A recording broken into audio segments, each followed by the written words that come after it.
రోజు రోజుకి కుటుంబ సంబంధాలు దిగజారిపోతున్నాయి. మానవ సంబంధాలని మంట కలిసిపోతున్నాయి. భార్యలు భర్తలను హత్య చేయడం, భర్తలు భార్యను హత్య చేయడం, పిల్లలు తల్లిదండ్రులను చంపడం రోజుగా మనం చూస్తున్నాం. ఇలాంటి సంఘటనే కరీంనగర్ హనుమకొండలో జరిగింది.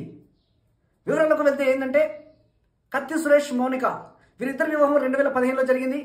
వీరికి 2 పిల్లలు. కుటుంబం కనుక చిన్న చిన్న ఘర్షణలు జరుగుతూనే ఉంటాయి, మనస్పర్ధలు వస్తూనే ఉంటాయి.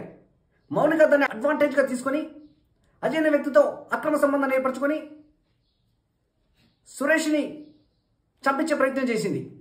ఆ యొక్క ఆహారంలో వయాగ్రా, బీవీ టాబ్లెట్లు కలిపి అతనికి ఇవ్వడంతో ఆ రోజు ఆహారం తీసుకోలేదు. అతను తాగే మద్యంలో ఈ రెండింటిని కలపడం ద్వారా అపస్మారక స్థితికి చేరుకోగానే ఆమె యొక్క శారీతో అతన్ని ఉరి తీయడం జరిగింది.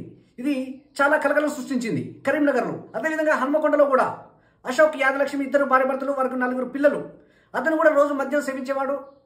అయితే చిన్న చిన్న ఘర్షణలు వస్తుంటే ఒకరోజు అతను తాగి వచ్చినప్పుడు అతని నెట్టివేయడంతో కింద పడిపోయాడు.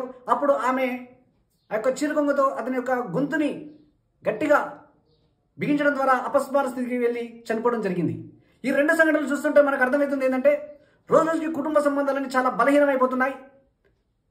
ఈ రోజున ఎంత దిగజారిందంటే పరిస్థితి, ఒకరికి మీద ఒకరికి నమ్మకం లేక కుటుంబ వ్యవస్థ పూర్తిగా దిగజారిపోయిందనడానికి అనేక సంఘటనలు మనం చూస్తూనే ఉన్నాం.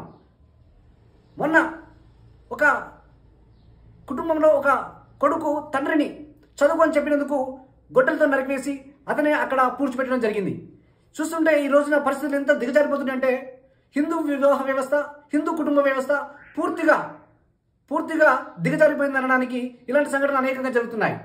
కాబట్టి వ్యవస్థలో ఏ విధంగా ఉండాలి, ఏ విధంగా నడుచుకోవాలి, ఏ విధంగా మలుచుకోవాలనేది సమిష్టి కుటుంబంలో మాత్రమే అప్పుడు అవన్నీ వ్యవస్థలో బాగుండేది.